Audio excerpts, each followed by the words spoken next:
The amazing gems that our guests have said during the 30-day exhibition series, I felt needed a bit more context and a bit more spotlight. We had some amazing guests during this series, and today I will be reacting to some of the gems that they have said. I hope you enjoy. You know, somebody said to me years ago, "Oh, we sell catalytic converters.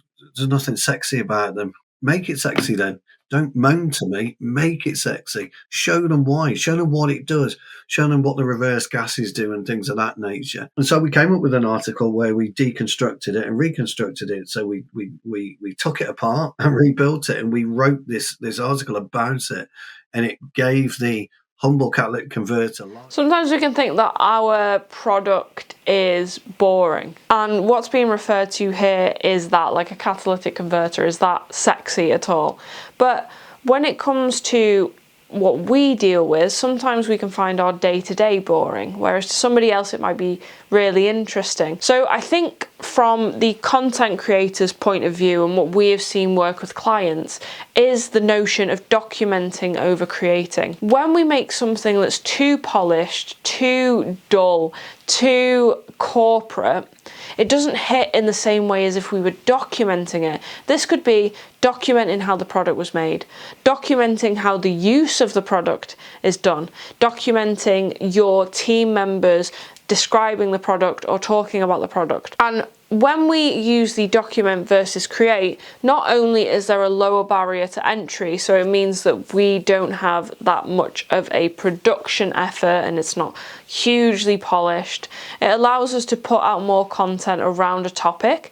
That content then feeds comments and engagement, which then allows us to create content about the comments. So it's this never-ending cycle of loop of what the audience is requesting, because then you'll find out what they find interesting. It's all just about starting. So if you start with that initial document over create, and then the audience will tell you how to make that sexier content that they actually resonate with and that they actually want to watch. Because what you're offering is value to the garage owner to make him want to come out of his business for a day. And that is the key element to shows right across the world, is why should you or your technicians spend 2 hours to 8 hours a day away from the office to come and see me? What is the value that you're going to offer me that's going to make me want to do that? And that is the key. I think when it comes to exhibitions, and this might sound a bit harsh, but I believe we rely on the event organisers to do a lot of the legwork when it comes to getting people in general to the show. So we focus on how is our stand going to look, how is our product going to be sold, rather than how can we attract more people. And that could be down the route of influencers, it could be down the route of your offering.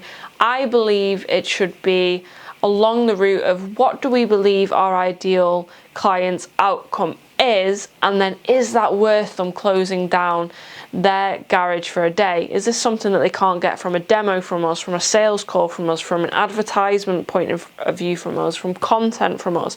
What makes it different? Is it more engaging? Like Tina Drayson mentioned, she wants a hands-on demo, but how do we do it so that it's different to if I just rocked up at your shop, which my sales rep is going to do anyway? So when it comes to getting people into exhibitions, please don't rely on the event organizer, because not only is that going to make your leads less qualified in terms of they're not going to be putting their hands up as quickly, there's that barrier because they're actually just here for the event more than they are to buy a product from you.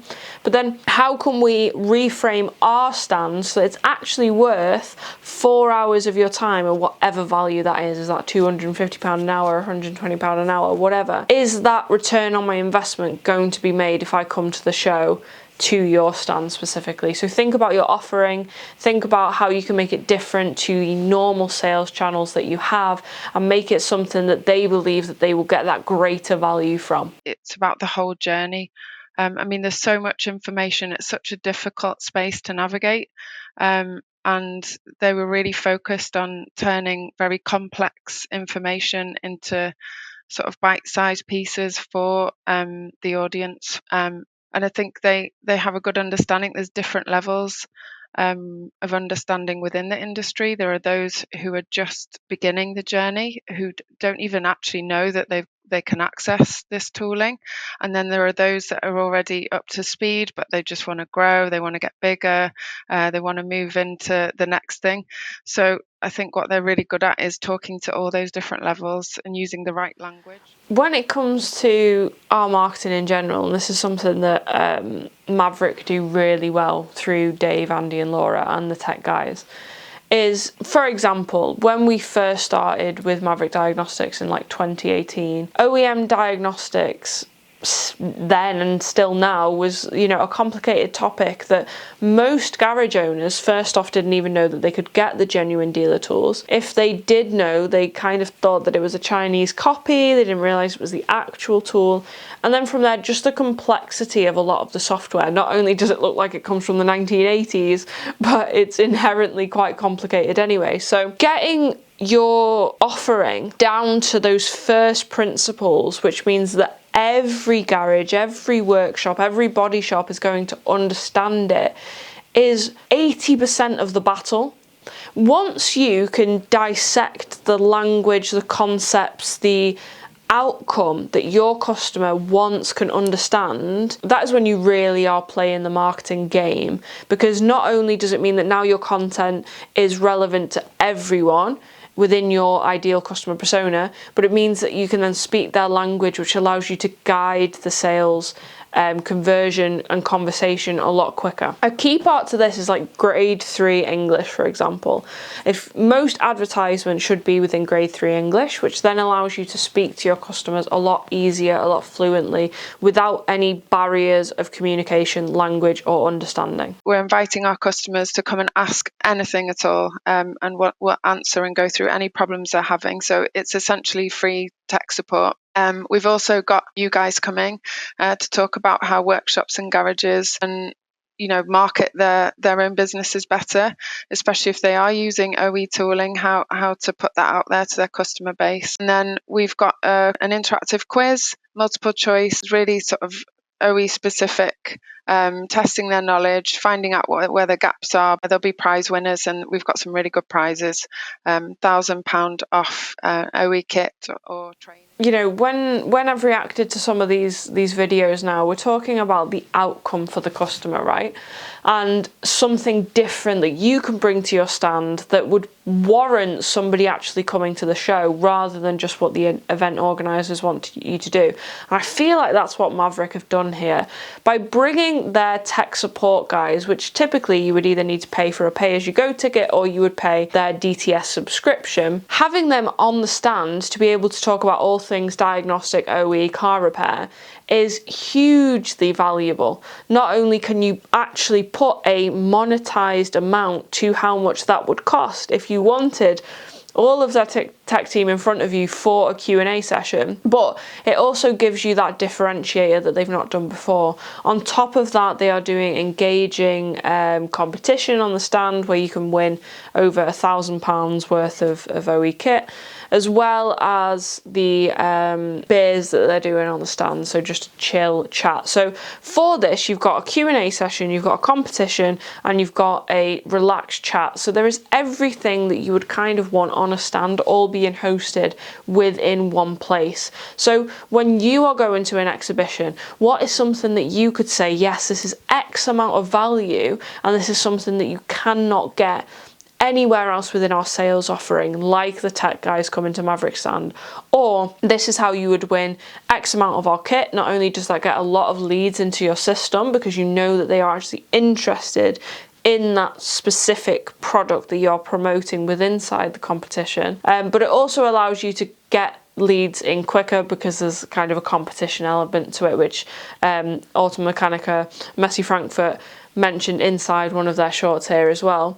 And then when it comes to the chill chat, that just allows a relaxed environment where you're not being too salesy, and it's just a way for your customers to speak to you. So when it comes to knocking it out of the park in terms of events, in terms of making something for your stand, I know Tim Benson mentioned it inside the interview, where it's like make it that something is happening at your stand. You know, we're naturally curious, and as British people, we're going to queue anyway. So if you've got a queue coming off your stand, you could have an extra 50 people on there just because they love queuing.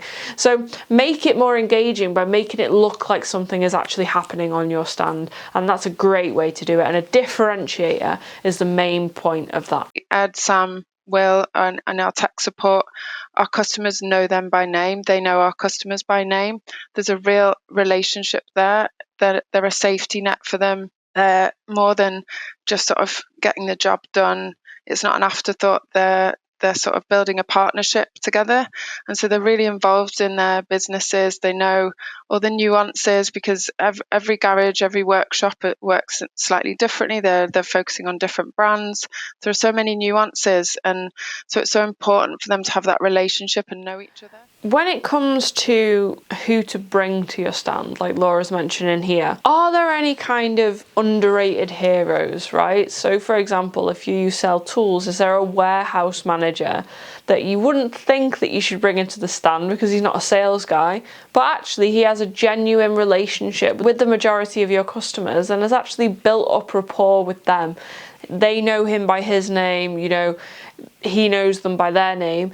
Maybe that is somebody that you could bring to the stand, because although it might not be the sales driven, marketing driven messaging, it is that touch point of trust. And also they probably know a lot of the nuances of what your customers go on day-to-day basis that happens after the sale, right? So how can you nurture your client relationship by having those unsung heroes on your stand? Don't be the stiff upper lip person that says, we're a corporate, we do this, we do that, we've got so many buildings, we've got so many. Nobody cares. Nobody cares, unfortunately. As well you've done, the key is what's in it for them. And it's either, if it's a product, great. If it's a price, great. If it's a laugh, great. Yeah, I think that people build an idea of a company through the people. You know, they trust that person or they like that person. Therefore, they have got a positive view of that business, whether it's corporate or not. And if it is somebody just being a bit stale and very serious, and you kind of feel a bit scared to approach them, and it just doesn't give you a good impression of their brand and of their products then. And we're automotive. We're working with fast cars. You know, that's the dream, isn't it? People work with fast cars. Formula One, which if you've watched Drive to Survive, they're all nutters in that industry. But, you know, we've all got our favourites. We've all got the people we don't like. But we remember them because they're not corporate. How do we promote the industry? How do we promote the aftermarket? Are we a nice market to deal with? And to work in. And I was going to say, and what people do forget is every bit of information that goes out is encouraging people to work for you. Whether you're recruiting or not, every bit of information goes out is encouraging people to work for you, and you're going to attract a certain type of person. Whether you are dealing with mechanics who obviously are quite casual, or whether you are dealing with the more corporate side of the aftermarket, acting too corporate can be the thing that actually works against you. Because when you're talking about me, or our image, or, you know, we can't show any personality, or we can't show any kind of controversial opinion, unfortunately what that does is, first off, in the age of social media, it gives you no reach whatsoever, because it's either something that's been said before or quite obvious or boring. Whereas when it comes to your stand, it can also be very intimidating. So if I'm in a, you know, completely dressed up to the nines and not smiling at people and not kind of looking a bit more relaxed and, you know, looking a bit tense, I just don't see how that is going to work. It's very intimidating. Probably not going to want to spend time with you. I'm probably going to want to spend time with the people over there that are having a chill chat and some beers. So when it comes to your corporate image, yes, it's important in terms of keeping that maybe visual identity in your tone of voice, but surely your tone of voice isn't stale, corporate, gross. Instead, it's probably more kind, more understanding, and more customer-centric. So how your customers speak is how you should then mirror, so that if they are more casual, then you should go down that route. If they are more professional, then you should go down that route, as long as it isn't too stale, stiff upper lip, all about us. So I think, yeah, what Ben and Vicky said is completely perfect when it comes to content as well as showing up to an exhibition.